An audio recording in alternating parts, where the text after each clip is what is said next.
Welcome to the Missouri Woods and Water, where two of the hosts podcast. Where two of the hosts shoot dinks, and then we got a real killer over here, Patrick.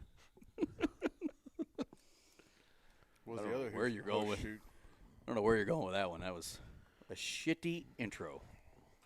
Just calling it how I see it. No, you see a lot of things, don't you? Yeah, I do. What's that supposed to mean? I have no idea. Okay. We'll continue. Now we got Nate, Micah, Andy, and Patrick over there. How we doing tonight, fellas? Here for the Rut Rifle Recap show. I think this is one of our more popular shows we have every year. I think people like to know what's going on. Usually lots of things happen during the rut for a lot of people. Not for me. No. Not yet. Not totally over. I just saw bucks fighting on camera today. Oh, yeah? Mm-hmm. Yeah, we did. So did you? I had some, yeah. Yep.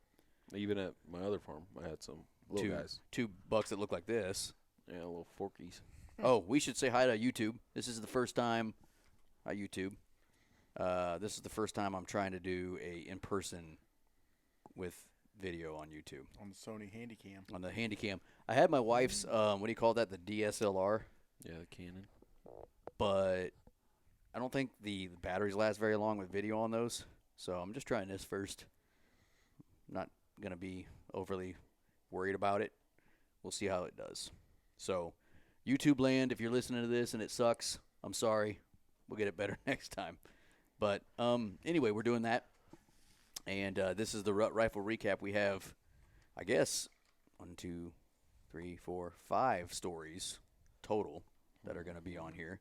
We've got 5 dead deer in this family, I guess, in general.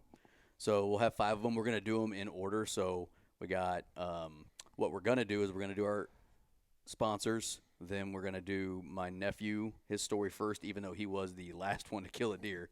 We're going to do his story first because it was recorded outside of today. Yeah, it's just a little quick one. Yep.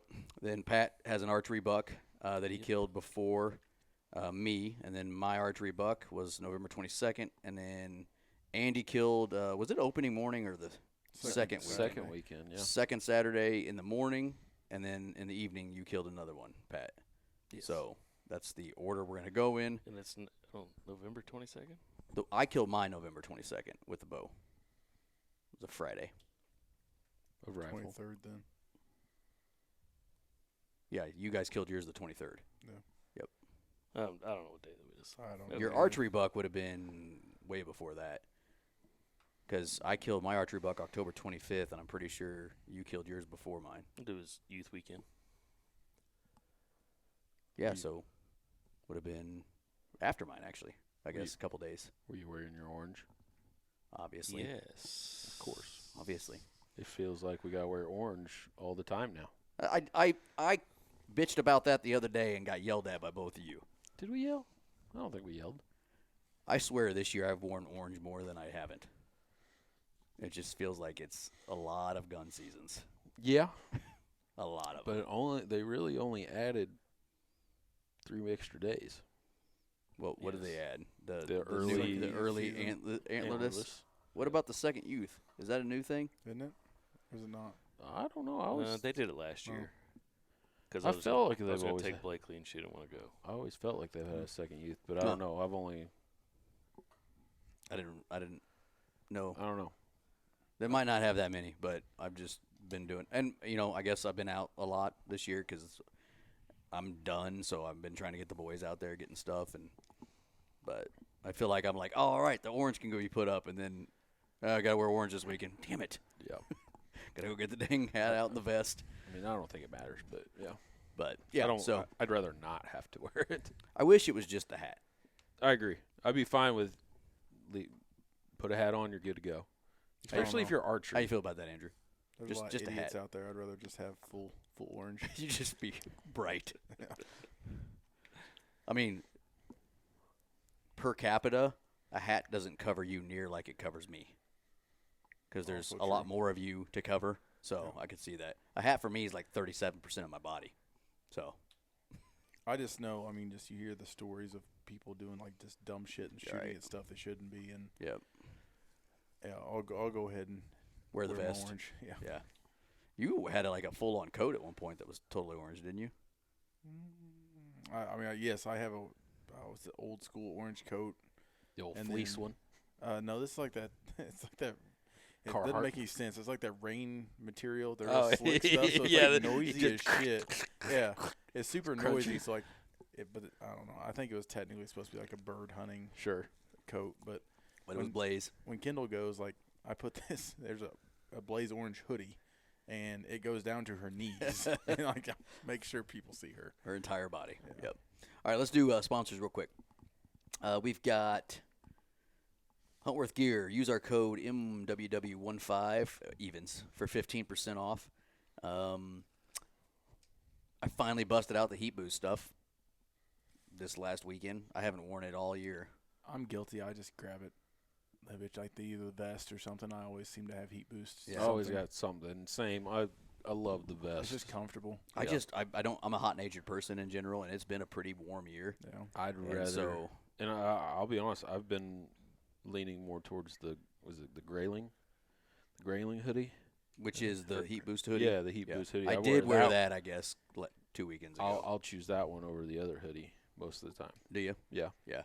And I wore the other hoodie, which is I think the Shelton, Yeah, I think. which you're is the hoodie that's got that fleece Little- almost, little the white, thinner. the puffy almost interior. I wore that until I took Caden bow hunting last weekend at some point. Not this last one, 2 weekends ago. And I got touch chilly in the morning, just at the very beginning, and then I was good. But it finally got cold here in Missouri, so I did bust out my my heat boost, and I was sweating by the time we got to where we were going. Stuff's money, man. That's the only bad downfall. You got to almost not wear it in. But if you got the bibs, you can open your legs up. Yeah. And that's the way to do it. Yep, which I did not do. Yeah. But yeah, check out Huntworth Gear, huntworthgear.com. Andy, go with the next one. Whatever you want to pick. Athlon Optics. We were just talking about I that. said we kind of just talked about it a little bit before, but big things coming from them. Big warranty step up in their thermal 10 games, years. which I think is almost double any other industry It standard. is double. Yeah. Yep. Big things come from them, along with their already good lineup of scopes. So Yep. Yeah, we were just talking about I got a new gun and like what scope I want to put on it. And we actually, I'm not going to name the brand, but Micah and I went hunting with our sons, which this is a story, or one of the stories. And I had another brand's binos with me because I don't have Athlons yet because I keep getting other things. And so I had another brand that I've had for forever. And Micah had his Athlons. And I used those. I was using mine. And then I looked through his. I'm like, damn, dude, that is totally different.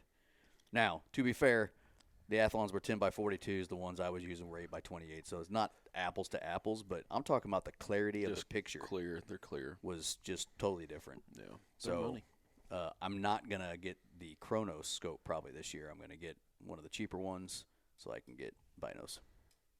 I'm excited about it. So For sure. find a dealer near you. We've got two awesome guys that we know now. LeBeau Armory and Explicit Outdoors are both dealers. LeBeau's in the Odessa area. Mhm. Jesse Bunger, he's down there in Harrisonville. So Get a hold of us. Get a hold of us. check them out on X. Use code MWW20. Save yourself 20% off online. We were looking at that earlier. Telling I Andy look- where he needs to move his stuff. I look at it every day for yeah. some reason, whether it's farming or Seeds. land stuff or Yeah. hunting. Yeah. It's a Yeah. great app. Camofire. Patrick is probably the biggest user You're wearing of You're wearing a Camofire special right now. I am. Show the folks on YouTube land. It's a black Ovis puffy, and you got that on Camofire. Yes, I did. One of their daily deals. Yes, I did. Absolutely. What times the deals change every night? You Midnight. remember? Is it midnight every night? It was 24 hours, ain't it? Every 24 hours, yeah. I think it changes over midnight every night. Yeah. It may be West Coast time, but I don't pay that close attention. Is it Trail Cam Tuesday, Andy? Are you going to check? He's checking. While you're doing that, Black Ovis, use the code MWW10, save yourself 10% off that. Yeah, which is a sister company to Camofire. That's why Pat has a black Ovis puffy jacket on right now. Actually, I'm wearing black Ovis hoodie. I don't know what's this called. You remember? I can't remember. It's comfortable as hell. It's that newer hoodie that they came up with. It's comfortable as hell. It's warm. And you can Super save 10%. And you can use our code now on top of sales. Not all sales. There's certain things you can't. But you can use the code on top of them, which is really nice. Yeah. Alps Outdoors. Use our code 2024 Woods Water for 30% off. I have been wearing that tri-leg stool out this year, hunting off the ground probably more than I've been hunting in a tree just because of the boys and being with them. Been on the ground more than not. And then the blinds I've got set up, we've been taking those stools. Yep. Although, Andy, you sent me a message the other day about mine. Yeah, you've got an Alps, what is it, a blind chair? Is that what it's called? I think that's what it's called. Dude, it's a tri-leg blind chair. I'm just sitting there like, why do I not have one of these? I know. I in a should have made blind? you switch. My knees were starting to hurt. I was in just the other one. I don't know what that one was. You just happened to sit there, and I'm like, okay, I'll take this one. Yeah. I screwed Those are up. just like those Blind chairs, like the cheap- 3-leg. Yeah. almost they're baronets. baronets. Baronet Yeah. blind, Yeah. which they're not bad for what it is, but it's just a little triangle Bag chair almost. bag chair with a Yeah. little Right. back Little- on it versus an actual like mesh swivel chair with a big Yeah. back on it. 4 legs. 3 actually, if you look under. Is I it just think. 3? Yeah. I just assumed it had 4. It was nice. You know, rotates and stuff. Yeah. It is Perfect not for the Trail blind. Cam Tuesday. Haha. I Never know. was. So Zamberlan- let's check out Alps Outdoors Zamberlan boots. I just started wearing because it got cold finally, so I finally got to break out my Ols. It's ULL is how it's spelled. I don't know if it's ULL or OL, but it's their hottest boot. If that makes sense. Their warmest boot. I have an issue with getting cold Most feet. most grams. Yeah, most grams of insulation. And it's got the BOA system, and there's 2 of them. BOA system on the toes and BOA system on the Heel. the heel or the ankle. Yeah, it'd be your heel and your calf. Right. That wouldn't be your toes. Sure. Yeah. down on the toe area. Sorry, I just like to correct you sometimes. Just gotta be a smart one. Reveal cameras by Tacticam. I have one camera that's not dead. 2. Yeah, I got a lot gotta of get out there and cameras change some stuff. that are dead. So How many you got dead? None. None? Oh, You just switch them out? what? Mine are all kicking, man. Nice. Wow, that's unheard of for I Andy. know. Yeah. Proud We've of only you. got one at the new place out there. Yeah. Only one of them's alive right now. It doesn't count. You didn't put batteries in until the beginning of October. There was that. But no, mine are all live and kicking. Actually, the deer I shot, I just because it's what I like to do, I gutted it right in front of the camera and see how many coyotes I could get on the camera. Yeah. How many in 3 one picture? in one picture. 3 in one picture. Any like cool stuff they're doing? You remember that one we got them playing tug of war? Yeah, honestly, I should have. I don't think You don't have video on? I didn't turn the video on that one because it was the new You can. Gen 3 camera. You can do it from the app now. Well, I probably should figure out how to do that. Yeah. Just But, go into camera settings. Simple. This is how easy the app is to use, folks. Camera settings, change it to pick and video, done. Huh. That's how easy it is. But yeah. I should have done that. But you eat more battery that way. That's Well, the definitely camera- for sure. to put the camera out in general because it was the new one. I literally opened the box in the truck sitting in Yeah. the field. Yep. And in less than 10 minutes, cell service was activated, Yeah. Done. batteries it's- in, and they're on tree. super And you know what easy. else is nice? Now you can cancel service. So like I have a bunch of dead cameras, so I went and canceled service on them. And there's an option to cancel and keep, Yes. and you just cancel it, and then when you go out and put new batteries in, restart it. And it just takes 2 seconds in the app now, not on the website where you remember when you used to have to go to website and do all that? Don't have to do that anymore. So Nice. just on the app. And then last but not least, we need to move him like to the top so he does not last every time. But our buddy Dustin Williams, Habitat Works, give him a call, 816-752-7390. Wintertime's a good time to be planning stuff. You can look for travel patterns. You can see easy trails for deer, and that can help you with making plans. And there's a dude we know named Dustin Williams that can help that. Mention us when you call him, gets 15% off any service. He's also a land agent, too. Do you remember who? Is it Whitetail Properties? Whitetail Properties. That's what I thought. Yeah. So he does that also. So give him a call for that if you're looking for land. And that's it. Okay, so what we're going to do now is Micah recorded a story with his son Lawson, my nephew. This would have been last Saturday. Yeah, Saturday we went out. We took Lawson and my son Chase out to, hopefully kill a deer. And Lawson was successful. So Micah recorded Lawson telling the story of his very first deer ever.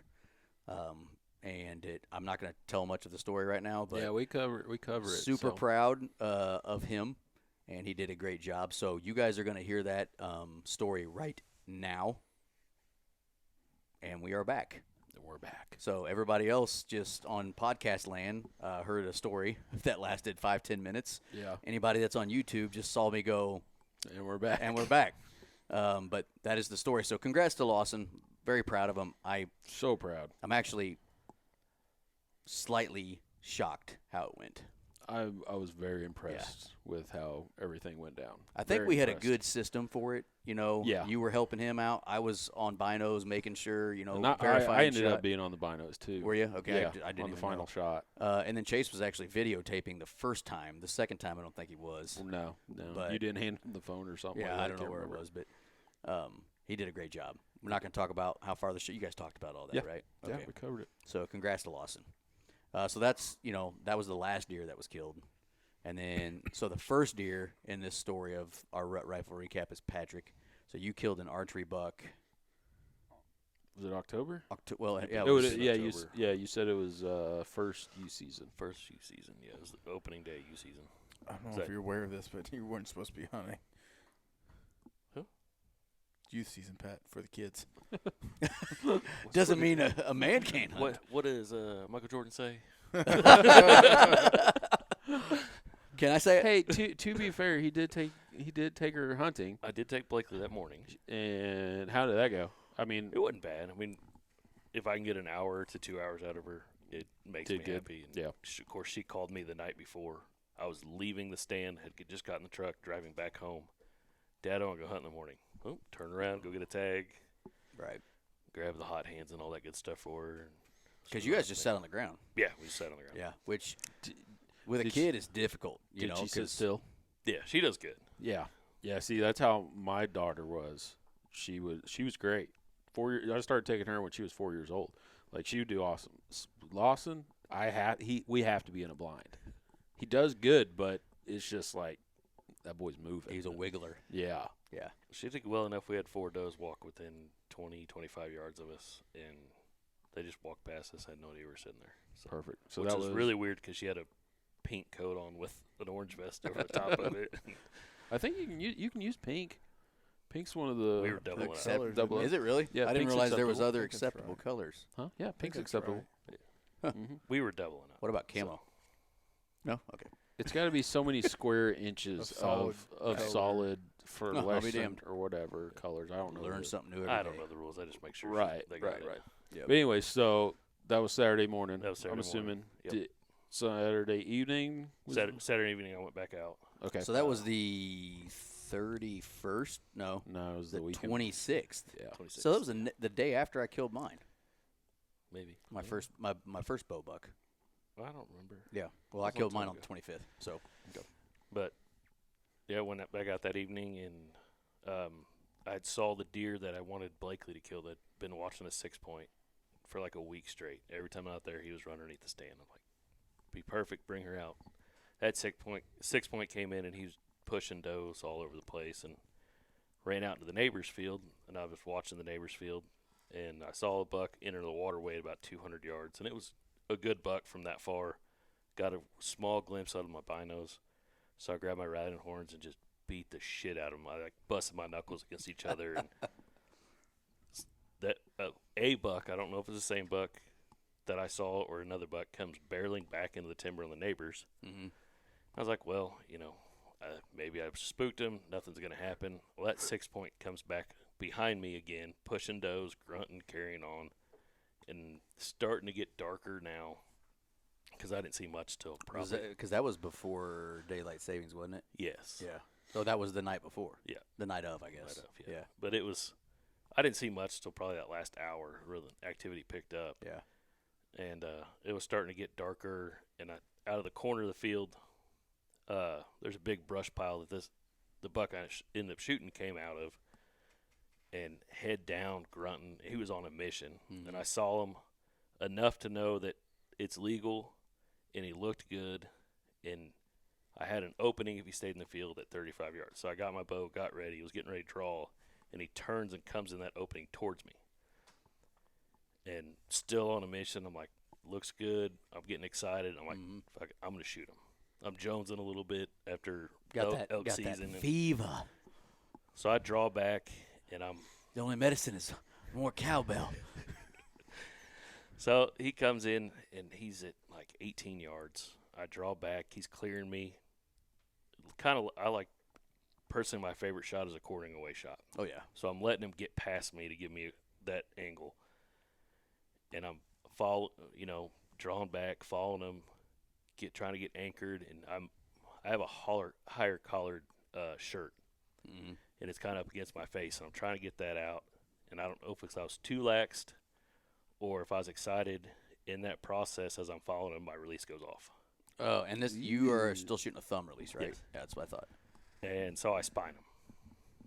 He drops right there. I'm like, shit.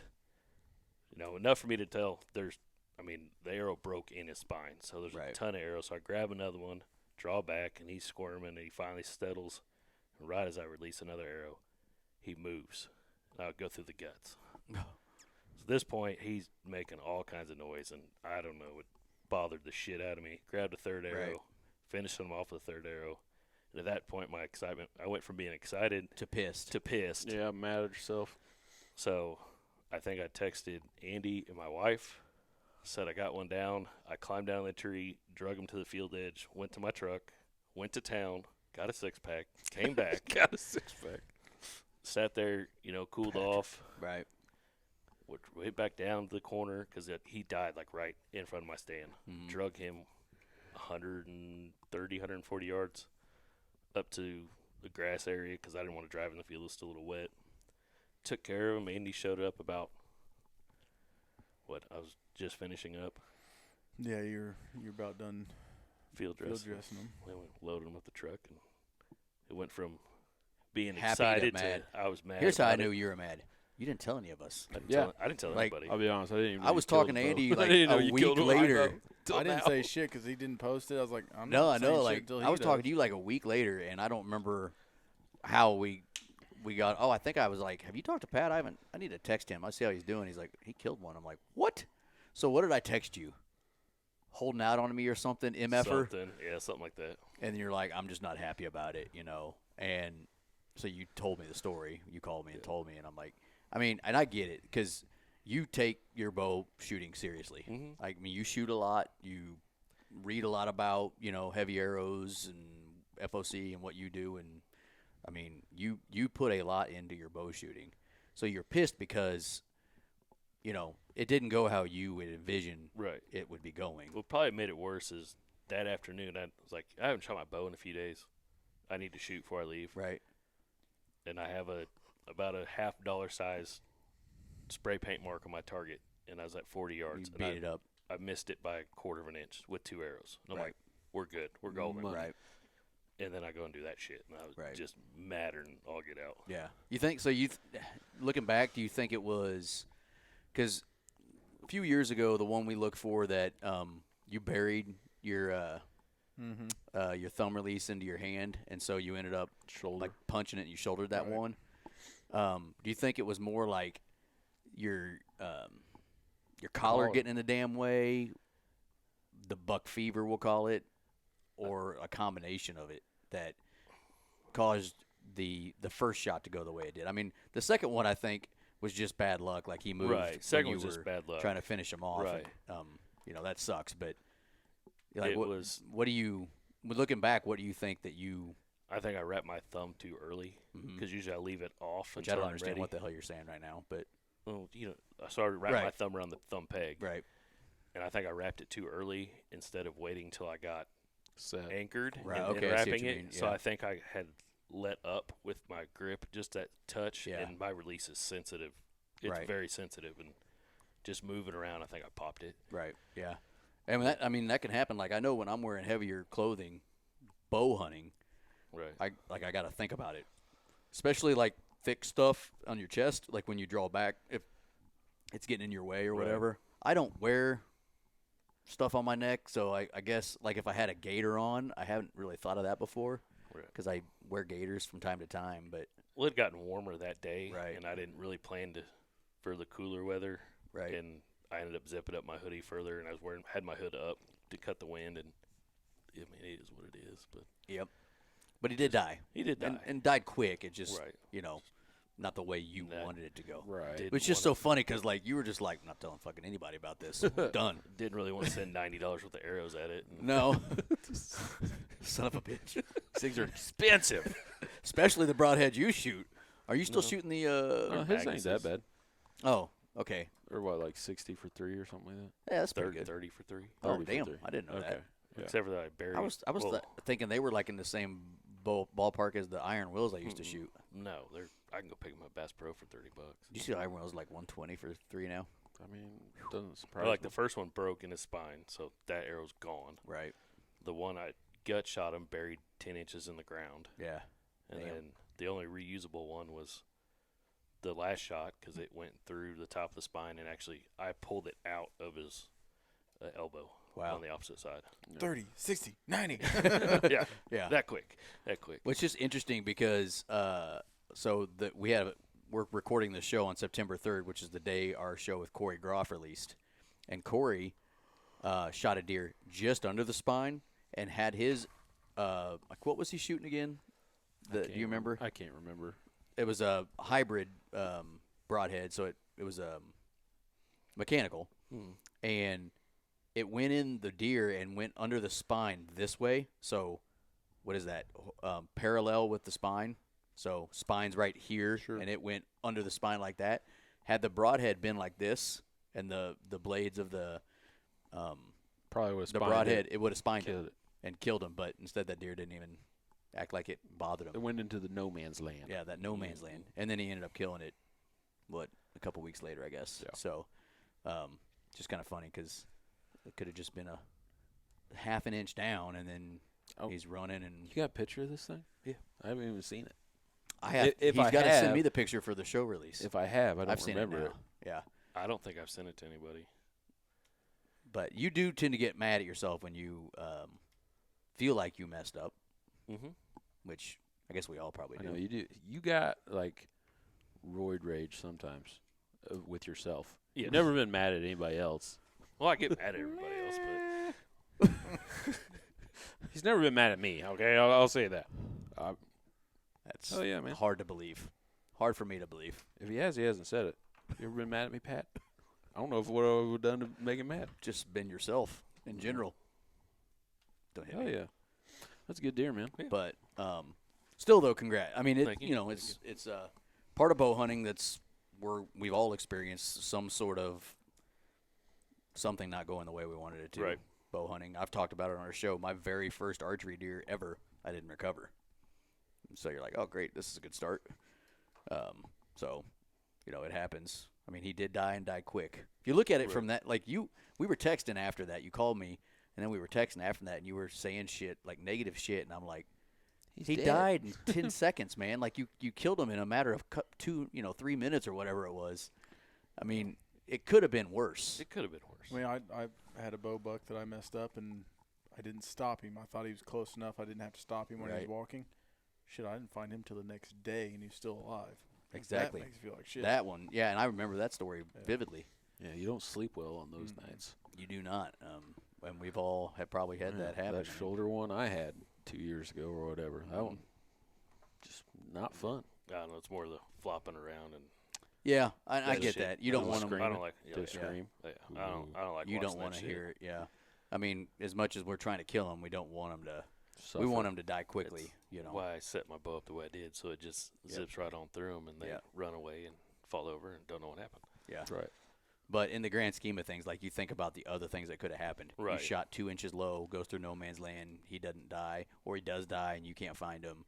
I mean, in the grand scheme of things, it went fine. Right. As far as that goes, as a quick kill. But yeah, I mean, because Andy had his situation a few years ago, like he just talked about. Mike has had one. I've had it. And I've been in it before. Yeah. I've lost what, 3 Over the years. over the years. Yeah. Mm-hmm. Yeah. Those sucked. What was Real that bad. one? Well, he's the one that's over there now, but I shot that one in the guts that I didn't stop, and he died. I mean, we found him the next morning, but he lived for. I mean, he had died just recently before we found him the next morning. So that's a deer that you shoot and sits there, and you say suffer. They're just not trying to live. Right. But I mean, he sat there for what 8.5, 9 hours before the next morning and was dead. So successfully recovered a deer, but Right. not how you want it to go. So you do get pissed at yourself, and it does sour it a little bit. But I just was like, dear Lord, you didn't even tell me, you dick. I thought we were friends. You didn't even call to cry. But I understand. Yeah. I understand. Right. Congratulations on Thank that you. one. Thank you. So, Yeah, he's the other tagged out guy, I guess. yeah. I didn't think of that till just now. So that was your first one. Now you're going to also be the last story because you killed the last deer in this story as well. So you were first. That was October 26th, we think. I think that was correct. I thought youth season was the first weekend of November. Well, oh, was it? Yeah, because that's when time change is. Because it was when time change. I wanna say it Okay, was so like then that was I want to say it was like the November 2nd? second or third. Maybe. Okay, so it was either October 26th or November 2nd. We know. Something like that. Yeah, somewhere. Whatever November youth 2nd, season 'cause you was. skip a week. Because you have youth season, skip a week, regular season. Right. I don't remember. Okay, if it so was that before or would after have been we- November 2nd then. Yeah. Yeah. Here, hang on. I bet the picture has a timestamp. It's November. It's got to be November 2nd. Okay, Yeah. so we were a week off. My bad. Yeah. So I killed mine October 25th. That was a Friday. Then the next Saturday you killed him, Mhm. and then we all were hunting pretty hard. And then I killed my second archery buck on November 25th, second, I mean, 22nd. technically, it's technically a your rifle rifle. Well, buck, rifle but buck with a bow. rifle tag. My rifle tag. buck. You have to put the asterisks on it so people know he's cool. Yeah. Thank you. I'm Thank you. better than you guys. I am is better what than he's you. trying to say. That's what I'm getting. Yeah. So this buck, I mean, that was a different one. Like we just had it show up. The first picture he was killed on the 22nd. The first picture we have of him is the 19th. Yeah. So he just kind of showed up. We have some cool pictures of him sparring with another buck, or videos sparring with another buck. And then the day I went hunting, we had a northwest wind. And what's funny is, I don't know if you watched it, but Mike Hunsucker put out a video about calling a deer during the rut. I didn't see that. And he was talking about being up against a river. So my plan was that northwest wind, the river kind of wrapped around where that ridge is. We've talked about in our previous show of the property. And so where I wanted to sit, it was going to blow my wind straight into the river. Mm-hmm. So I was only going to give up like one little sliver before the wind got into the river. And I'm not worried about the other side because we don't have that. Not hunting over there. So kind of, worked out how I would hope there. He had been there. There was another good 8 that Yeah. was also yeah, not on bad. camera there. And then I don't remember that 9 that had that growth. I don't remember him being around at that time much. There was that big-ass 8 that broke off his entire right side. Yeah. He was a dandy. That would have been an interesting one to make a decision on. I got one at my property. Did I show you a picture of that one, Andy? I've seen him. Yeah, I got one at my property that I think it's his right. He's got a solid right side, but then he's just got a brow on his left. It's either that or vice versa. Pat, there's a deer there that is a huge 8-pointer, but he only has one side. And have you looked really much? You can't tell. Like if I- it's just broke I off don't at know the if it's pedicle? broke or if it grew that way or what. There's nothing over there. Yeah. But his one side is huge. And so you're like, what do you do with that deer if he walks in front of you? Right. Game time decision. Yeah. But anyway, so this deer, the hunt itself, I did set up the wrong way. I was set up to have them, I was facing, which would have been south. And my thought was they were going to walk the river, stay on the riverbank or the river's edge.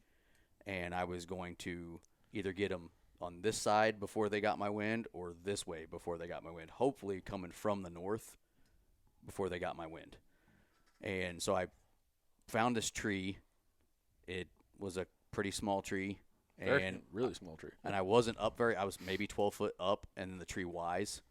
And then so I got set up, and there were a lot more limbs than I was hoping for. So I carry a saw in my bag. Right. And I'm sitting there digging with limbs for quite a while. And I don't know what kind of tree it was, but it was easy to break the limbs too. So I broke a few that were small. Pretty sure it was a walnut. Threw them down, sawed a few, threw them down.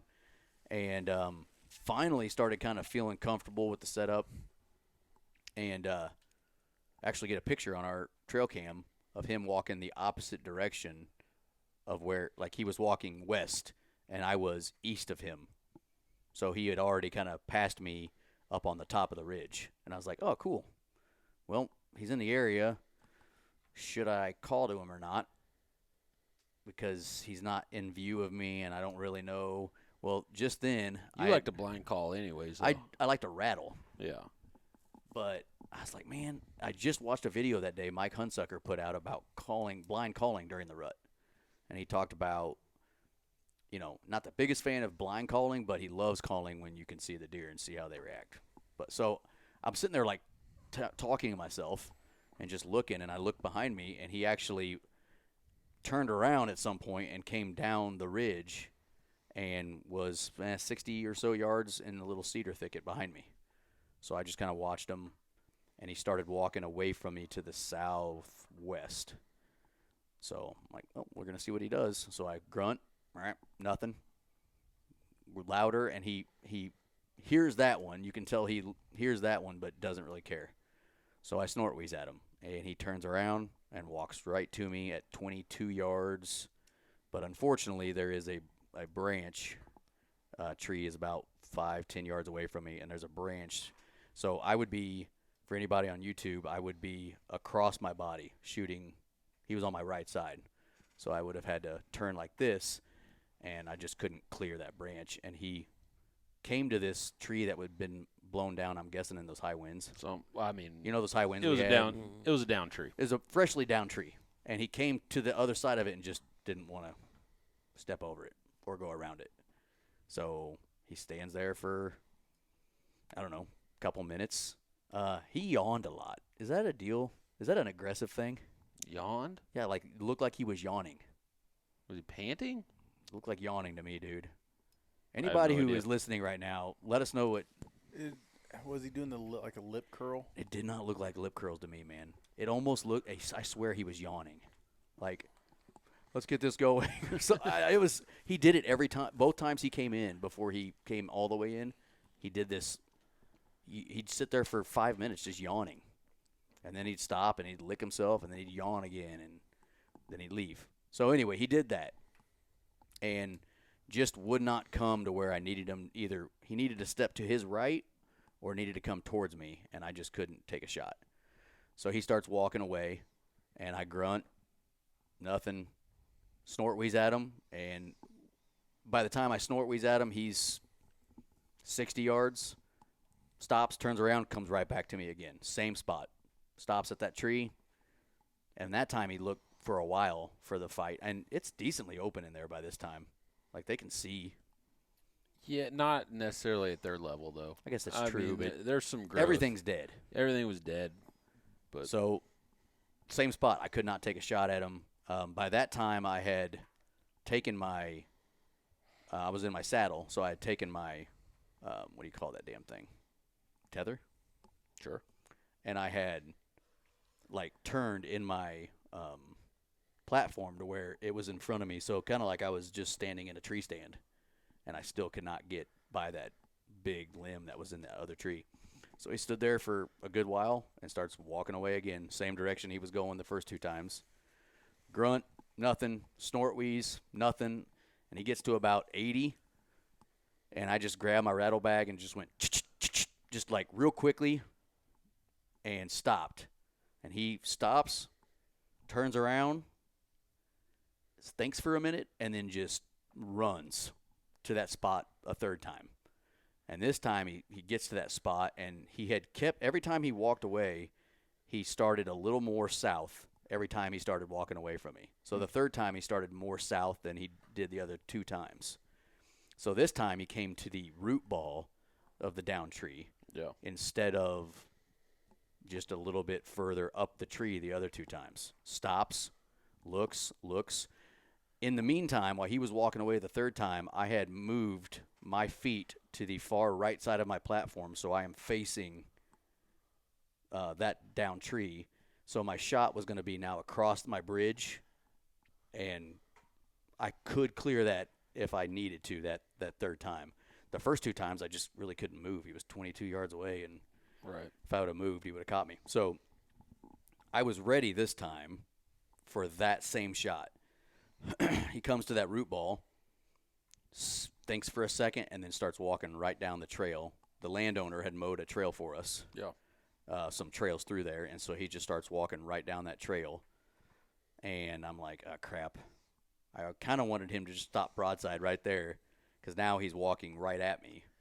So I'm either going to take a frontal shot here. He's either going to be right under me here, and if he keeps going down the trail, I'm surprised he couldn't see you. Texas heart shot. I'm surprised he didn't see you, honestly. Well, because I hadn't drawn yet. I mean, I know you're not a very big man, but that tree was not big. I mean, I'm talking, he's seen 6? He said, that's a pretty big squirrel. That's a squirrel. You son of a bitch. So he did see me finally. Yeah. So he gets to about 5. So he does start walking down that trail, and he gets to about 15 yards, and I'm like, well, I've got to take this shot. This shot straight down is not going to do anything for me, and I can't take the Texas heart shot. And if he turns broadside at the other end of the trail, I'm in the worst position to turn and take that shot. So at 15 yards, I just draw slowly, and he stops and kind of does this, and I let it go right in the chest, the heart, and hits him. He turns around, jumps over that tree, runs 20, 25 yards, and falls down and dies. And I'm like, that worked out perfect. Yeah. That's the first time I've been in the saddle with, and shot a deer. It's the first frontal shot I've ever taken on a deer. I felt very confident with it, and it worked well. My arrow still isn't penetrating as much as I would like it, but It went to fletchings. no, it was still out about this far. It just, his heart's only right there. I mean, if you grew a little. I am shooting 430 grain arrows, so it's not like I'm shooting the heaviest arrow in the world. But well, I imagine it probably went in farther than that and just kind of pushed. I back guess out that's too. possible for sure. Yeah, I didn't think of that, but It's the 26-inch draw. 27. Oh, Thank you very sorry. much. But yeah, so Needs every inch you can. it's really nice because my first deer that I shot, I was pretty sure he crashed just outside of you, and then him, I just watched him die. And so I stayed up in the tree for a few minutes, called you guys, and then, got down. It was pretty nice. And then our buddy Austin was actually coming home from work, texts me. I was going to bother you. I was going to honk at you, coming off, from work or whatever. And I'm like, hey, where are you at, dude? Because that day, I'm like, I need to bring the sled out here and just hide it somewhere. We had that conversation. Literally did. And I need to bring the sled out here, just hide it somewhere. And then I'm like, yeah, fuck it. I won't do it. And then I kill him, and I'm like, oh, God, this is going to suck dragging him by myself. So Austin actually helped me drag him back to the truck. And then, cool deer. I mean, he's got a really nice crab claw and, cool G3s. He's a cool deer. We thought he was a super old deer because he was huge. So this is the interesting part about him. Right. He was really big. Body. And Huge body. Huge body. And so I get him home, and I go to gut him, and I notice he's got a puncture wound right where I would call like the xiphoid process. That bone kind of right where you wouldn't want to start your caping. Your sternum. That sternum. Yeah. Xiphoid process. The xiphoid process is no idea that what little that is. soft bone right there where your ribs open up. I thought that was a piece on a computer. Yeah. And Yeah, so 64 he had, gig, that's cool. I would assume what would be a puncture wound from like fighting, and there's a little pus, just a little pus right there. And I'm like, oh, whatever. I open him up, and he is full of infection. I mean, pus falling out of him. It's green when it gets further in there. And I get, like, into his guts, and his intestines are, like, as thick as my arm. All of them. Everything is distended in him. His stomach was even, like, just super bloated. And I'm like, he's swollen. Like he's septic or something. Yeah, everything's swollen. Everything in him was what you would, like a medical person would call distended, like just big. And I'm like, this is nasty. I mean, it took me damn near an hour to gut him. It was the worst thing I've ever done. That's about normal for him. Shut up. But I did tell you the story about him falling out of the truck. Yeah. So it was so bad that I've got him laying on the side, my truck tailgate, and I'm trying everything I can not to have to deal with this. It smells, it's infection everywhere. So I grab his legs and I try to like rock all his guts out of the cavity, and he falls out of my truck. I am by myself. There's nobody with me, nobody home. None of you were available. So I had to drag him back up into the truck, and I hurt my back when I was doing that, so that was fun. Old guy. Just get him on the ground like you're supposed to. Oh, it was not that hard. It was horrible. Problem is, you're even closer to it. I mean, how long did it take me to get that dough the other day? Oh, not long at all. Not long at all. It was quick. Yeah. But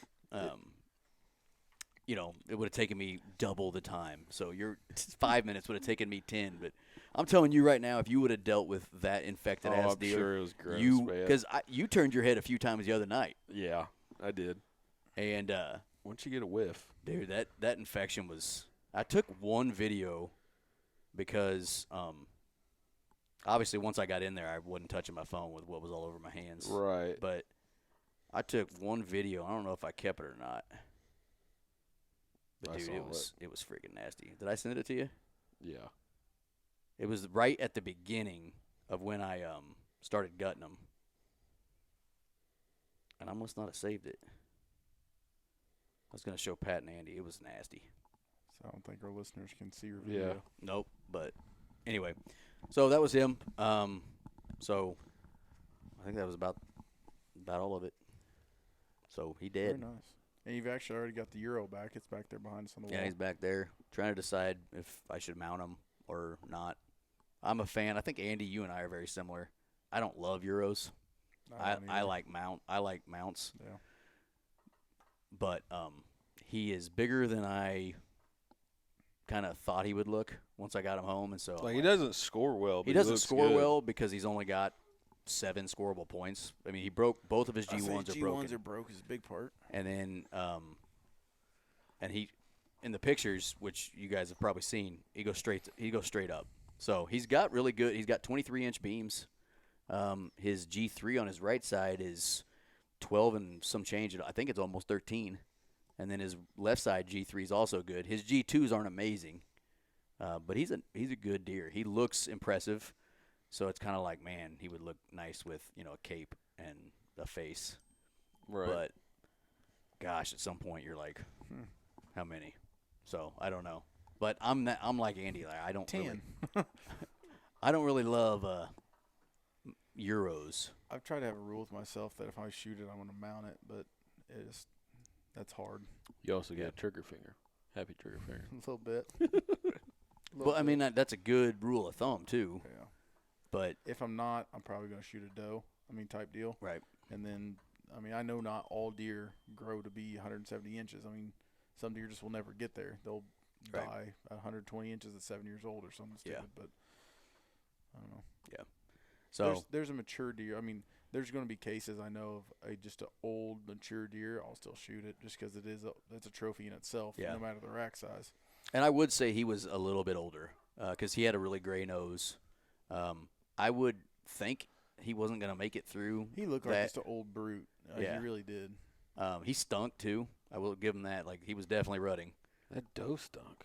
She did. Dude, that doe we killed out there, Yeah. that thing smelled She like smelled. a 5-year-old buck. She smelled like – I had buck smell on my hand when we got in your truck. Yeah, she was stinky. And Probably shot the deer that'd been bred by the big buck. Thanks. Probably. So we I pulled don't. out 200. I'm not so sure. 200-inch buck out of her. Yeah, we did. Appreciate it. I'm not so sure he would have Coyotes. lived through the winter just with all that crap. I don't know, man. They're found. tough. They're tough. But he was acting normal. Like, he wanted to fight. I bet he would have been fine. I think so. I will say this, though. I have never called a deer like that. I mean, I've called deer. Like the one I shot in October, I think I rattled him in, but I don't know that for sure. And, you know, like. I hear Nate say call deer. I picture him in his stand. Deer. Come on, deer. Come here, deer. Woo pig. Ugh. M-I-Z. But, you know, I've never had a. You didn't even go there. I've never had a situation where you got to actually easily see what was working. See it work. At your place one time, I rattled one from a waterway, and he turned right around and came right to us. That was an obvious, you know, thing. But I've had cases too, like Sub-Zero. You remember that year, the second year I was hunting him, he broke off most of his right side. I saw him on the hoof. He came in from behind me, got out to your field edge. So I snort wheezed at him. He didn't care, and then I rattled. It looked like the hand of God came down himself and smacked that deer on the ass, and he ran right up and over your hill. Like he wanted nothing to do with that. And so you have just as bad experiences, you know, trying to do it too. So I was thinking after the first two times I got him to turn around and come, and he couldn't see what was calling to him. I thought for sure the third time after I grunted, then snort wheezed, and the snort wheeze didn't work the third time.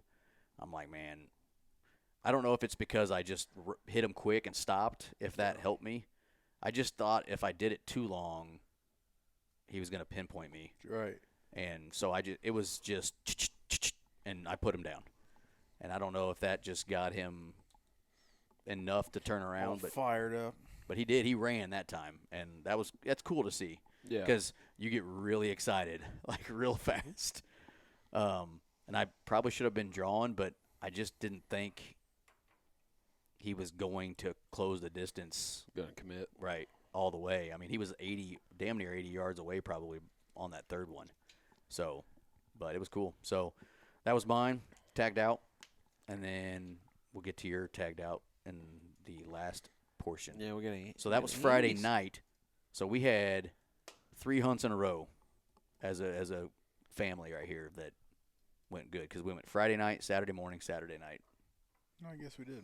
So that was Friday night. I did kill a doe in between there. Just When? so you know, over at Kevin's. Killed that one. Oh, that's right, you did. Yeah. Oh, I'm so sorry. Yeah. Tell I the killed- story. It was pretty easy. I shot a doe. I shot a doe. It was fun though. I had. Oh, I had the best part is your processing of it. What do you mean by processing? When I watched your how you skinned Snapchats it. of how you skinned it. Oh yeah. I'll never do that a different way. We have to hear this. So you shot a doe. yeah, I shot a doe. It was during the week. I was able to get off early or something. I took Laney and Lawson, and we sat in a barn. Yep. So we sat in a barn. I had a tripod set up, and we sat there finally. The ultimate, like, taking kids place. Yeah, it was perfect for the kids. Because Laney, there's no way.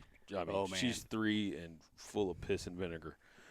She won't sit still for a while. No. But anyways, it ended up working out. One came out. She is my niece for sure. I think it was like 80 yards or something like that. And, shot her. She ran over to the neighbors right there. I'm like, hi, I'm just going to grab this out of your front yard real quick. Like, okay. But anyways. That's mine. Yeah. Thanks. Excuse me. So it wasn't, and I was giving Let me this. just squeeze by you. Yeah, I was giving this meat to a friend at work, and so it was a Thursday night, and so I was like, well, I want to give it to her tomorrow. That way, don't have to deal with it over the weekend. So we have crane trucks at work, for lifting tanks. So I went and picked one of those trucks up, and I'm sure you guys have seen the YouTube video where if you tie like a baseball or a golf ball or something, you get the hindquarters partly Like down. a knot type deal. Yeah, so I had a rock, and I tied that. That's the best part. I had a rock. I had a big rock. Rocks. Same thing. Had a big rock. Tied that around, and I hooked her to the crane. I had her hooked up to the crane, obviously, and I just hoisted her up pretty much, and it just peeled right off.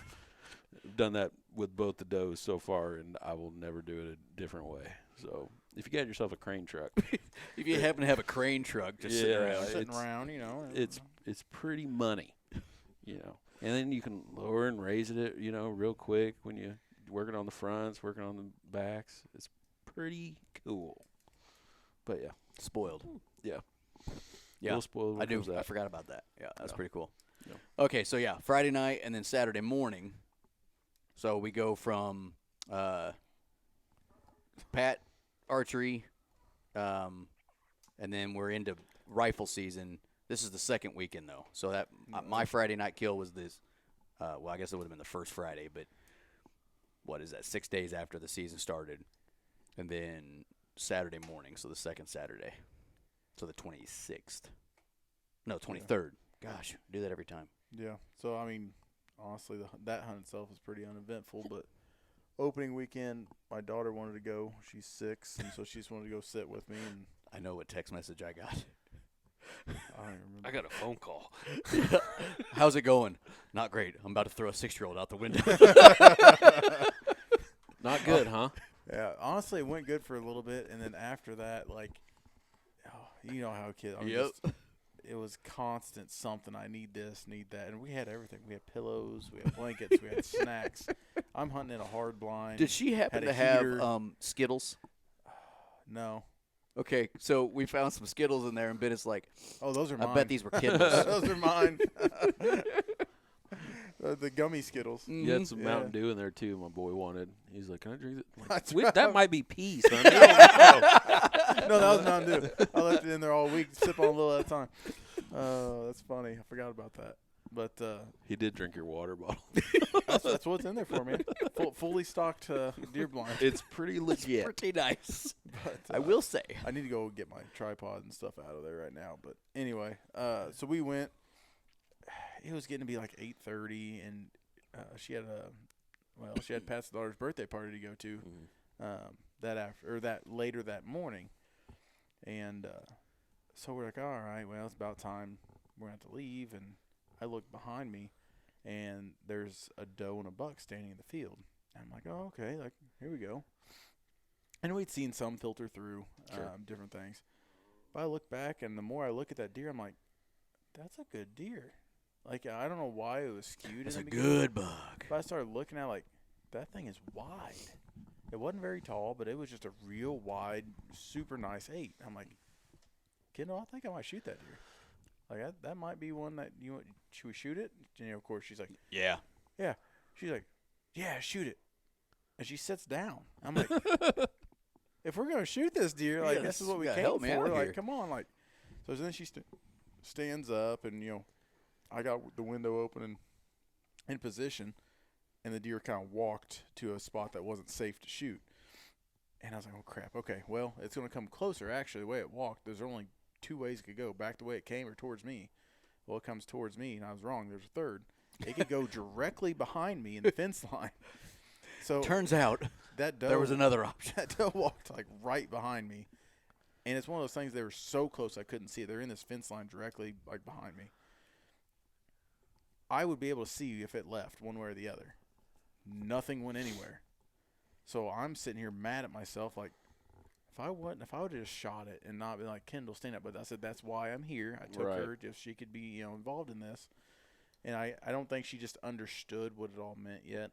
Of like, hey, I'm going to shoot this deer. Oh, okay, cool, whatever. Like, it's not like I'm shooting a target. Like, this is anyway. So Watch this thing die. right, like, you're gonna stand here and watch it now.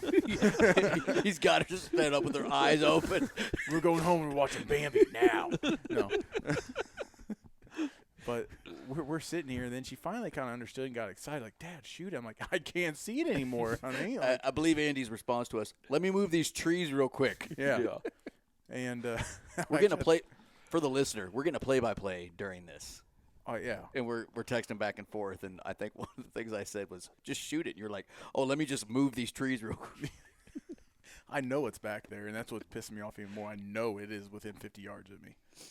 And we're sitting there, and finally I almost like start giving up. I'm like, how did it sneak away? Like, there's no way. And I'm looking out the other window and just kind of whatever. And I'm looking at the time like, we got to leave. We're going to leave, and there's a shooter buck behind me. And that is the way And that's we the have way to walk you. out. Yeah, you got to walk out. I had that to way. walk past it. And I'm like, God dang it. Like, Kendall, I need you to go on this fence row. Right. Just You're gonna- slowly walk. I'm going to why don't stagger. you start back to the truck, honey. I'm gonna teach you what a deer driving. Yeah. Just kidding. That did not happen. But so literally sitting there, and I don't know what I did. Actually, I take that back. I told Kendall, hey, go ahead and start packing up. We're going to have to leave. So we start putting our stuff in our backpack. And we're sitting here for another like 10, 15 minutes. We sit there. All of a sudden, I look over my shoulder, and this doe comes busting past the blind. I mean, flying.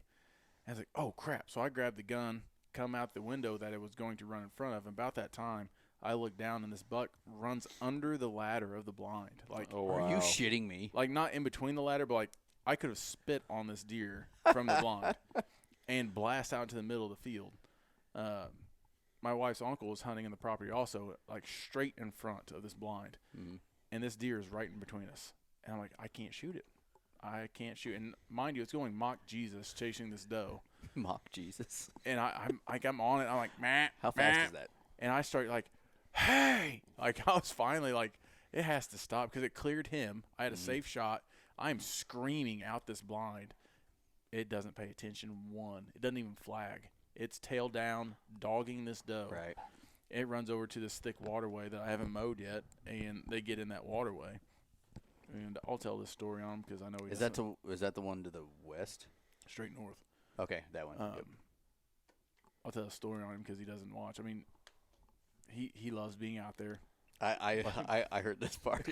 This deer runs into this waterway in front of his blind, and he's hunting there for several years. Nothing's happening. And I'm just waiting. I'm like, all right, he's going to get him. He's going to get him. I'm ready to help him. You know, Yeah. I'll run Kendall home, come back, you know, help him get this deer. You know, I'm waiting. Finally, I couldn't take it anymore. I picked up my phone, and I called him. I said, hey, is that deer in front of you? Yeah, he's out there. He's a good-looking About deer. that warrior. That's a good-looking deer. I'm like, shoot that mother. He's like, oh, really? I'm like, man. I was like, that is. What are you doing here? I don't have like many big deer on camera. That's probably one of the top 2-3 biggest deer on this farm right now. Like, if I can, I'd shoot it. You know what? I'm just kind of here to enjoy the outdoors, which is fine. I love it. That is That's awesome. great, That is yeah. Honestly, freaking there's awesome. going to be a day I'm exactly like that because once you pull the trigger, there's a lot of work. It ain't so fun after the work is the worst part. No, yeah. and it's not cheap. I mean, we say Nope. we do it for me. I mean, yes, you can make it cheap, but I don't necessarily process all my own stuff right now. I have plans to. I'm starting to get some of the equipment. And like I said, if I shoot one, I typically intend on mounting it. Well, there's a taxidermy bill. Right. And it's one of those I trophy hunt for the most part because my wife doesn't like deer meat. I eat about a deer a We year. like it, yeah. I'll process and have it in a jerky and stuff like that I'll snack on and eat. Anyway, deer standing there. Now I'm just going to let you. I was like, listen, that deer's 460 yards away right now. And My limit is just so happens to be 450. I can't see it. So, but anyway, that deer actually walks up. I could see it again, but it was directly in between us and walked out. Still a good deer. I've seen it one other time. Kendall's now named it Big Buckaroo, Big buckaroo. and he is on the hit list for next year So for her. Kindle Oh, nicknames nice. deer. Yeah, Good for Yet her. another vote for me. She's also a child. Yeah. So. She's smarter than you. same size though. Yeah. The height thing. She's Yeah. what's bullshit is she's probably gonna be taller than me by the time she's like 12. Guarantee it. Oh, she's 3/4 way there.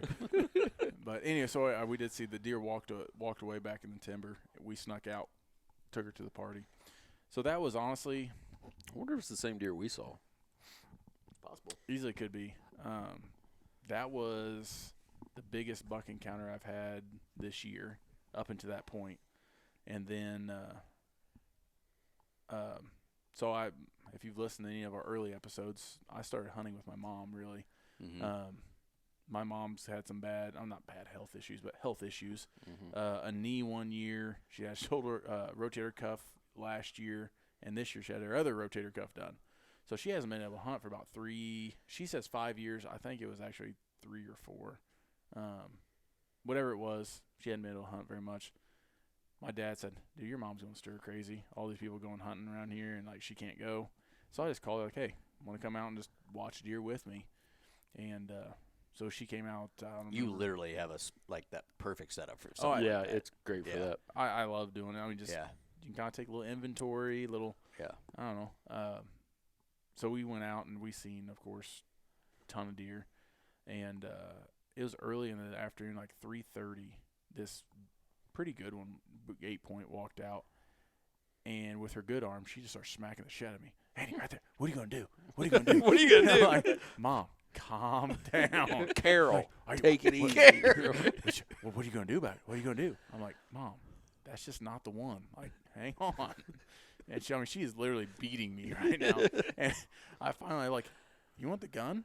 And she's like, I can't shoot with my shoulder. I'm like, looks like we ain't shooting it then. Hey, it's suppressed. It ain't gonna kick. Yeah, no. It wasn't that bad, but it was just funny because she, like, gets excited about that stuff, and it was fun. We had a bunch of turkey deer.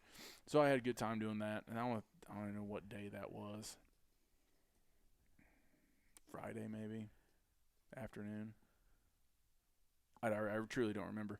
Anyway, so then next day or so, I went out, and this would have been Saturday morning. So that would have been the day. The day I shot Yeah. this one. So where mine stands set, it's the middle of about a 50-something acre field that I can see 90% of, 80% probably. The very not the farthest corner, but back in this corner, fairly early, I don't know, 6:30, no, probably 7. There was 3 does that had come out in the field just feeding, and I hadn't really seen too much. And I looked back, other direction, another doe came out, kind of that closer fence line, about 160, I think. And I looked back to where those does were, and I see something running. I'm like, oh crap, they're busted for some reason. Well, there was a 4th doe, and about that quick, a buck runs out. I could just tell immediately, and it's 320 yards to where they are at. He runs out and chases her about 30 yards down the fence line and back in. I'm like, well, damn, I didn't get to see him binoculars. I had nothing. He was in and out fast. Mm-hmm. And like, okay, well, at least I know there's one. They're moving. Right. And so, honestly, those 3 does that were out there, they just kind of funneled back in the timber, and there's really not a lot going on that morning. A few does kind of in and out of the timber, nothing too much. A small, like, 4-point. And then everything kind of went back in the timber, and it was right at 8 o'clock, which for me is kind of a lull. It seems like, I don't know, about 7:30 to about 8:30, everything just dies down. And from about 8:30 to 9:30, it picks back You up. take a nap, and then That's about, yeah. That's true. Maybe that's something to do with it. it's weird. I never remember 8:30 to 10. It's crazy. I don't know. I would definitely sleep in that blind. It's possible. Yeah. But Definitely. and I don't know. I grew up hunting on 2x4 handmade stands, and so it does feel like cheating sitting in one of those. But I originally bought it so my daughter would go with me. Right. And she has several times this year actually. Well, she if you went. think about it, though, it is how Kids we've and- done some stuff with the boys. Young kids, blinds are just – I hate blinds. I think we've talked about this. I don't like hunting out of them. But when you have young kids, it is so nice. It is. They can move around. Even if it's just a pop-up blind, Yeah. But in that one, you could talk freely. Yeah. And, And it's you know, elevated. It's on Yeah. a stand.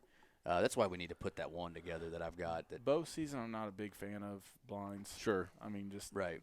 I like being out there. I did use a saddle a couple times this year, Mhm. but How'd anyway, you like it? Oh, it's okay. he has the same learning curve that I had. It took me too long to get up there. Yeah. I would personally rather have preset stands. I can walk in, Sure. climb Oh, up, be definitely, there. definitely. But sometimes that's that's not an option. My preference. Yeah. But overall comfortability, I thought was comfortable. Yeah, I have no issues with that at all. Yeah.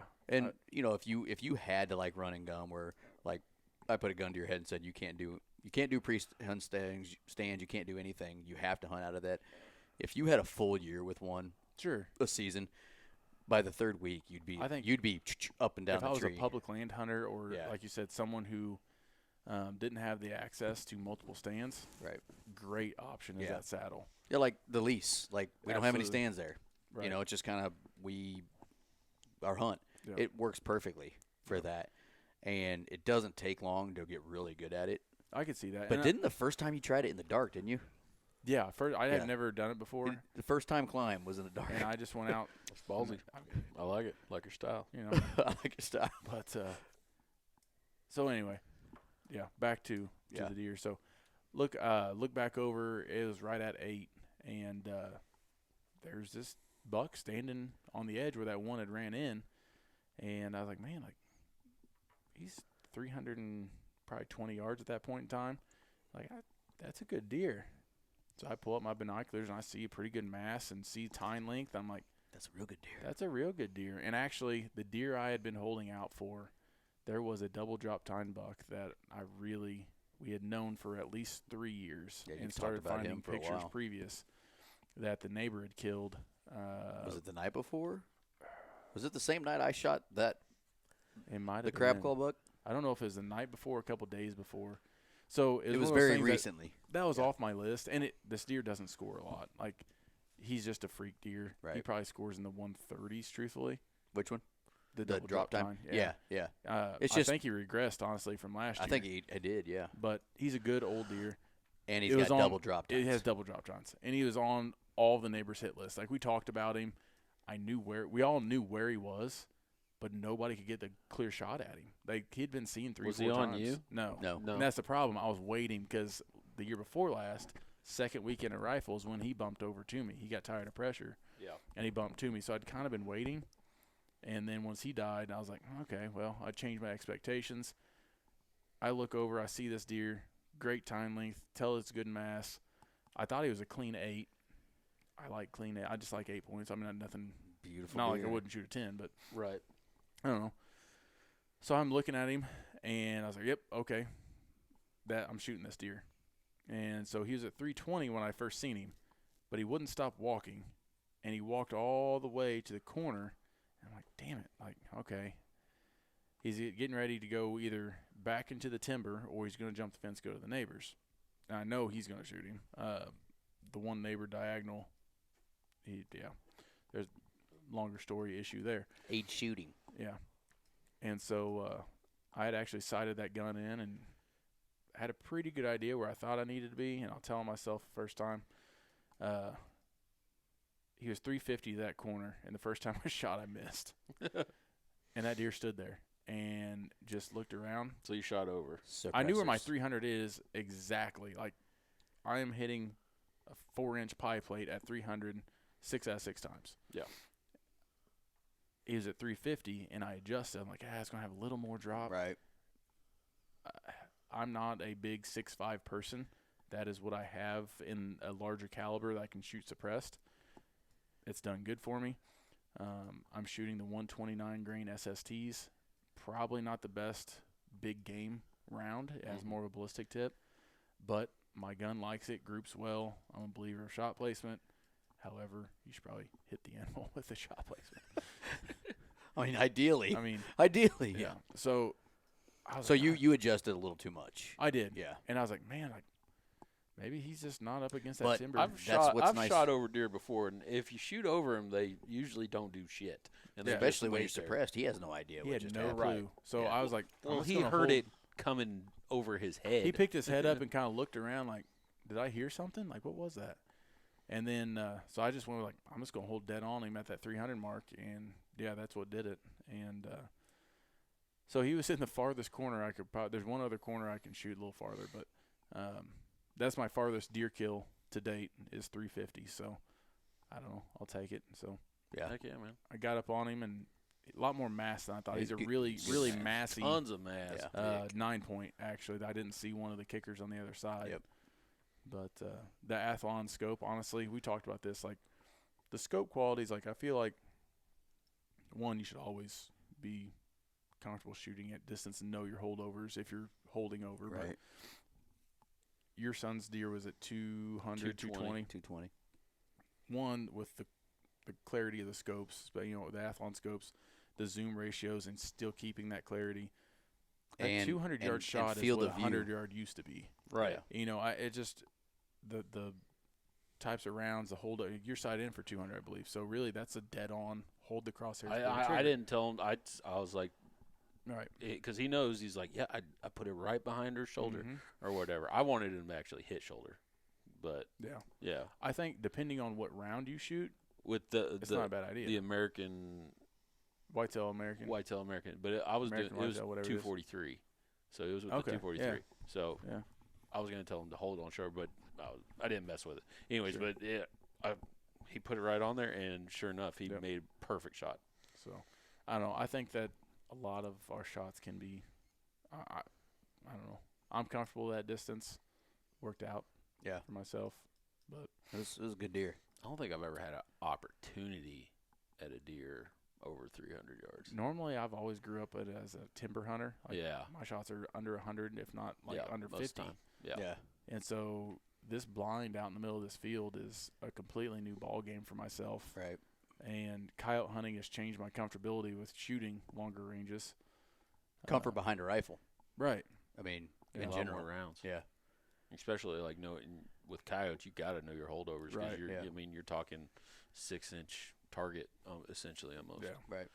So, but I just thought it was. I got a chuckle out of that 24-hour span because like I had a really awesome like 12, 15-yard shot frontal with a bow, and the next day you're like, watch this, 350, kaboom! It's just like two polar opposites. Could not have been, and both equally impressive. Like 350 on a deer. I mean, obviously, I wish that first shot was a little better, but that was on me. That little guy. Don't worry about that little guy. Yeah, little brain fart. But so let's see here. You were gonna come out and help him. I showed up. He was there. Oh yeah, you did show up. That's right. So I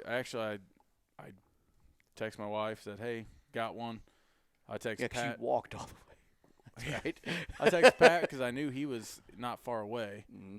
and I didn't even know if he went that morning or not yet. I don't think, and asked if he had time to kind of help me put it in the truck, and I didn't know I ended up having a whole crew. I have a cool picture I'll share of it, but. My father-in-law was hunting on the other side of the farm, and I didn't know he was hunting that morning, and he was actually just got back to his truck.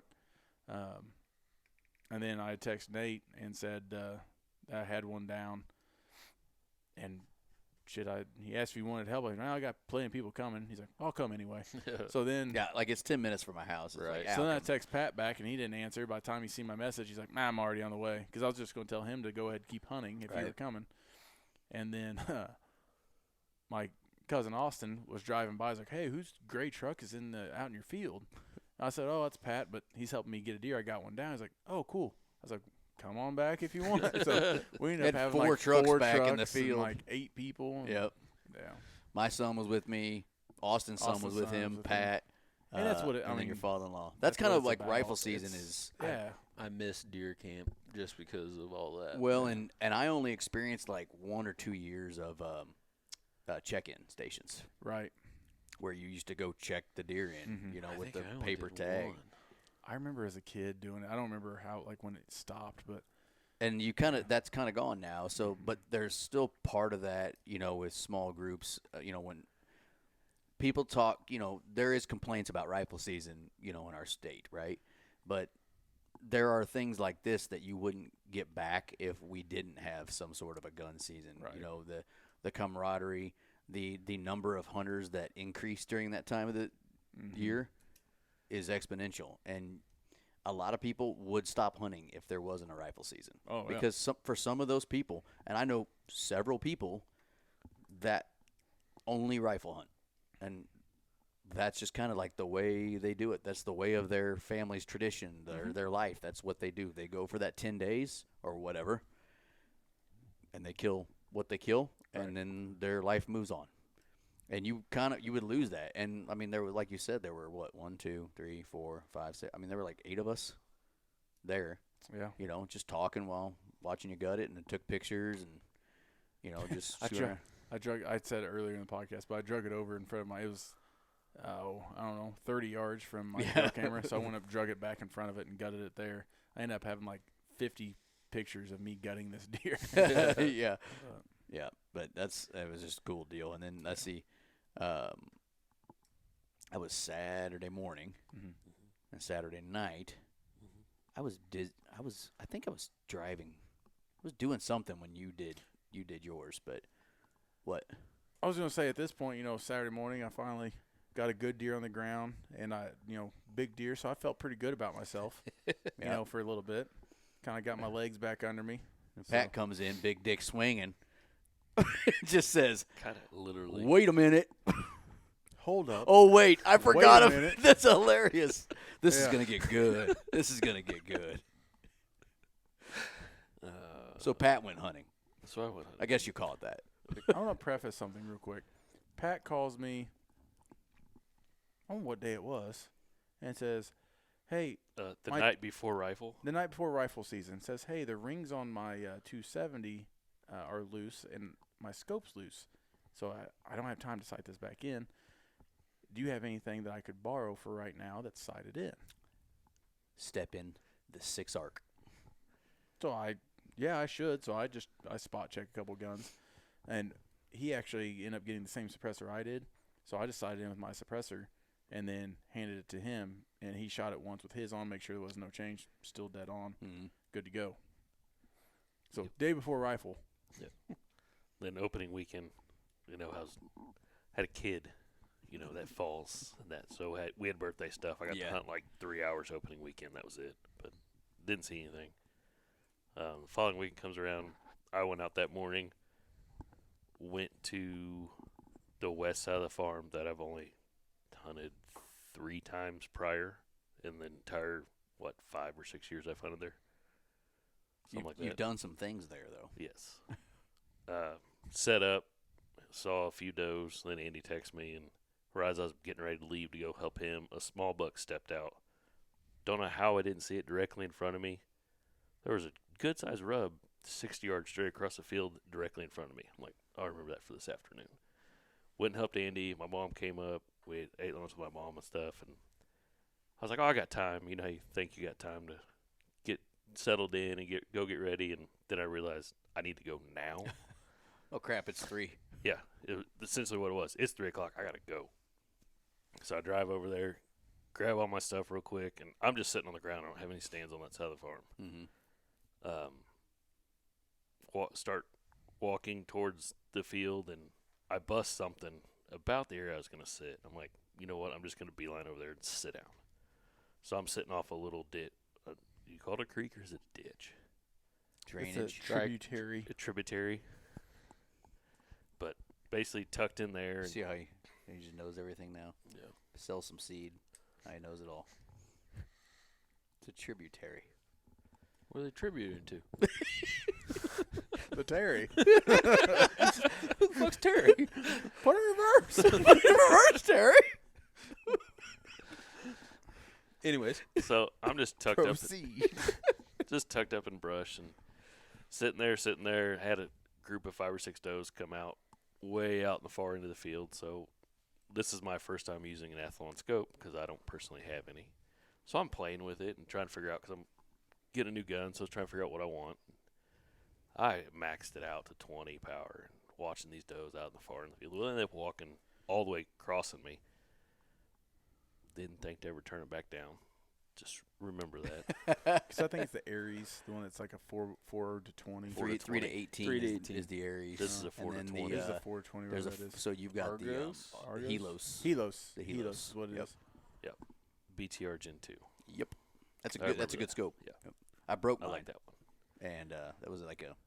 That's what I love about their warranty. I broke it, and that was 5 my times. fault. And they're like, "Okay, Okay. we'll send you a new one."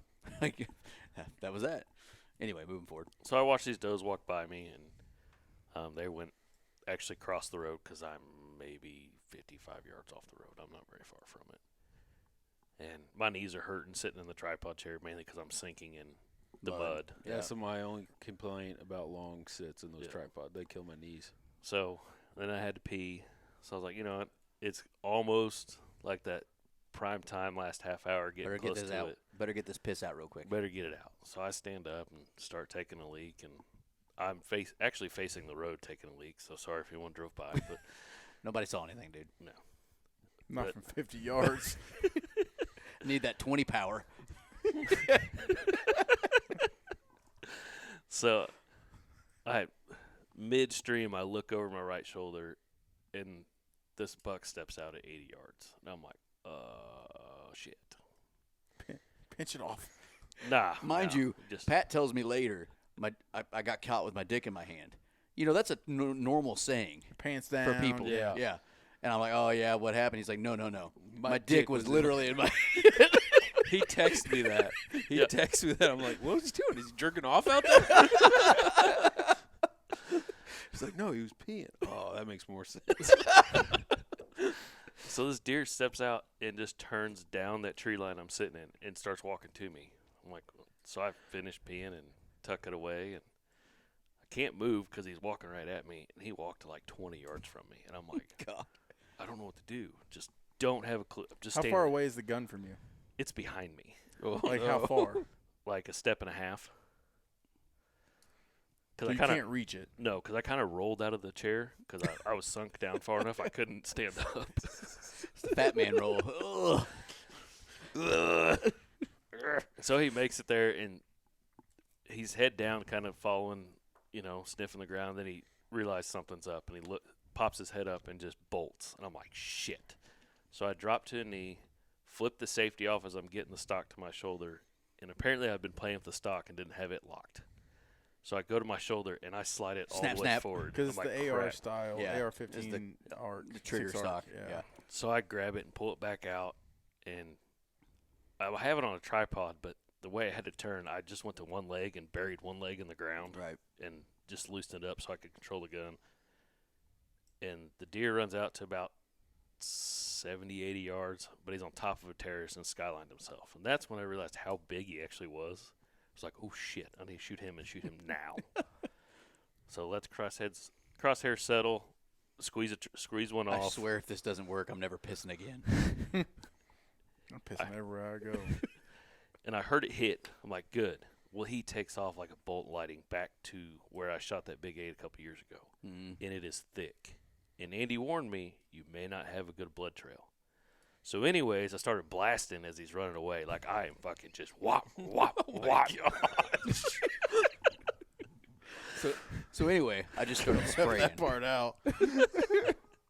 I didn't hit him again, but he ended up toppling over after running Just a about few yards. 70 yards Yeah. or so. I mean, he was on the You just dead wasted sprint. a couple dollars in ammo. Yeah, it's no, not my no big ammo. deal. I don't yeah, give it a was shit. Andy's. Hey, he gave me a couple boxes, so I'm not Yeah. worried about it. He toppled over, and I was like, all right, he's down. He's not moving. I pulled up my binoculars and went, oh, shit. What That's a good what deer. did I do? What did I just do? And, yeah, I think I texted you and Garen and said, I got one down. Yeah, Yeah. he just got one down.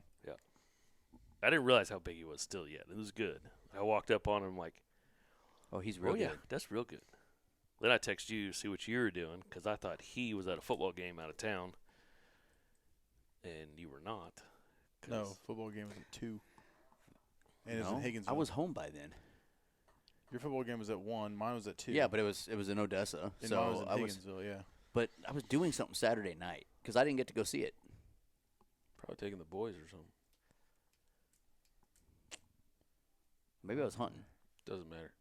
Yeah, it's just No. pissing me off now. Anyway, moving forward. Yep. Anyways, walked out there, took a quick picture of him, and by that time I was sweating, so I walked back to my truck. And I'm on my way back to the truck, and Andy comes around the corner. He goes, so did you get him? I'm like, yeah, he's out in their field. Just you'll see him. You'll see him. He said, yeah, just go pull in that field, shine your headlights out in the middle. You'll see him. But no, it took a while to register how big that deer actually was. So how many points? It was 13 scoreable, 13 scoreboard. He ended up going what? 161 and 7/8. Hell yeah, dude. Yeah, it was a good deer. My biggest so far. The picture he sent me of it, just Mind you, forever. I was feeling pretty solid. I was 146 and like 3/8 or something like Something that. like that. And so this guy can't even give me 8 hours. Not even 8 hours. So, the picture Pat sends me that night, He looks like he's about to make love to this deer. Yeah. His facial expression. He looked me dead in the eyes. He said, "Let's get it on." He looked me dead in the eyes. We're talking about the get it. fight. Nah, he's a good deer, He's man. an awesome deer. Thank you. Did you ever have any pictures or anything of him? I had none, but I got a hold of the neighbor, and he sent me. The neighbor hates me now. He sent me like 20 or 30 pictures of him. So he was So rutting. the day I took Blakely, that deer was leaving the side of the farm that I hunt that morning, like as we were setting up. Hmm. I was like, ooh, what if Blakely would have got a chance at that? It probably would have been bad because I doubt she would have hit it. Yeah. Because I don't know when the scope rings got loose in the 270. Oh yeah, That's that when would have she sucked. hit. Yeah, that would have sucked. But You that was letting your that was a daughter shoot beast. 270? Hey, you gotta learn. You gotta learn. You gonna learn today. Or you're gonna scare the crap out of them. Yeah. You gonna learn today. The hope is adrenaline takes over and you don't think about it. That's true. I don't think you feel them. She weighs 30 pounds soaking wet. That was going to knock her off the chair. Yeah. 47. Yeah. Okay. 47. Dude, that was a beast of a deer. So we had like a hell of a flurry there, and that wasn't even like a 48-hour period. There's one more deer that was actually killed That next morning, the next night. Sunday Sunday then. night. Yeah. So my nephew. So literally in a less than 72-hour period. yeah, and Yeah. it's bigger. It scored. Than Kellen's. It scored an inch bigger than than Pat's. Damn. But we'll have to tell that story a different time. But We I will will. say about his deer, I have never. You talk about your deer is big on that. Mm-hmm.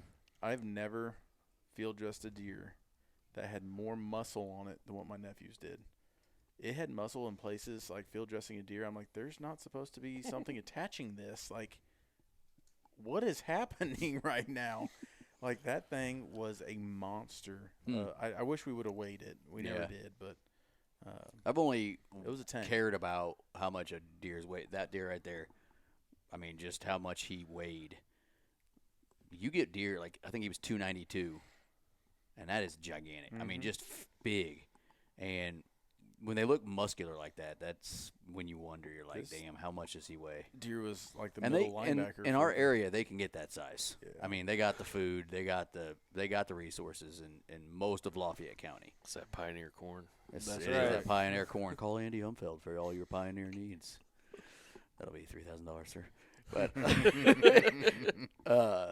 but yeah, so we had Checks in the mail. we had a flurry in that 40, not even 72-hour period at the very end, and then Micah or Lawson got that done.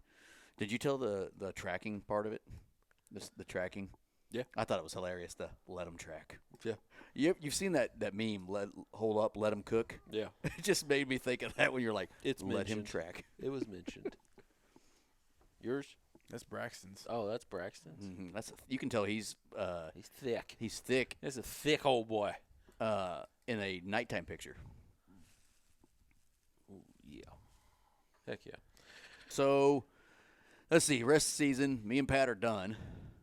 Andy, are you gonna try to get out anymore, or If what are you something thinking? shows up, I mean specific, but Now obviously you gotta maybe a We're doe back to kind of do bows. some stuff. But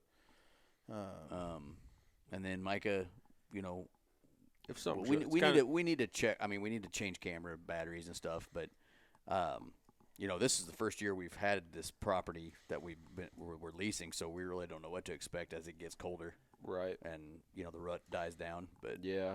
Nubs is still alive. I can't. You should try to kill that deer.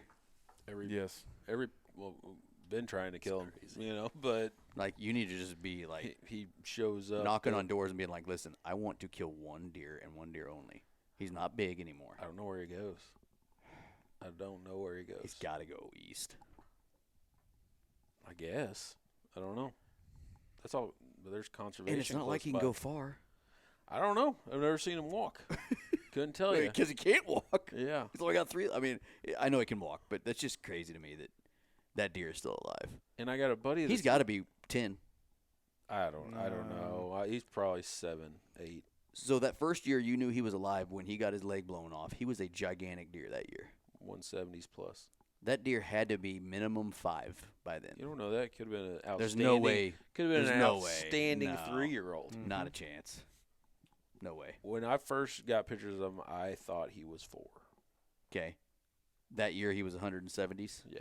Okay, so that was how many years ago? 4. 3 or 4, So something like he's that. at least 8 now, Yeah. and doesn't have a leg. No, he looks like complete ass. Like you can see his thighs, thigh bones. And he's or been like whatever. that for 3 years now too. Yeah. He's looked like he's gonna die. Worse and worse every Just year. keeps living. But yeah.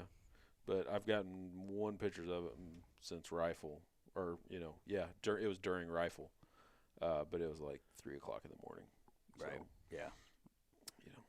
Kind of hard to Just to know where that deer's coming from, so crazy to me. Right. I mean, I know where he goes during the rut phase and like part of it, because that guy has gotten pictures of him too, and that's I think as a crow flies, it's like 2 miles away. Jeez. Holy cow. Yeah. He's a mover. Yeah. It's crazy. That's crazy. So I think he's just got a wide berth. I don't know. Well, good luck. Yeah. That is our rut recap. I'm trying to get the boys on something, but bow season. I mean, they've got a crossbow. It's once again like time. Caden's in basketball now. Chase is in wrestling. Time is going to be a lot less available, so I doubt it's going to happen very often. But that's kind of where we're at now too. Yeah. So, yeah, that was our rut rifle recap. We had an awesome year. If that is the way it stays, good year again for the Missouri Woods and Water crew. For sure. Time to And, start talking about some coyotes. I am ready. Actually, we're going to be doing a show in the next week or two after this show releases. Don't know exactly when, couple weeks, with Corey about some coyote hunting and a coyote tournament that he's helping with up in our area. So be looking for that one. But I don't know. You all done? All right. I'm out. Let's go then. Bye. Bye. Pat, Later. thanks for coming, dude. Yep. Thanks for having me.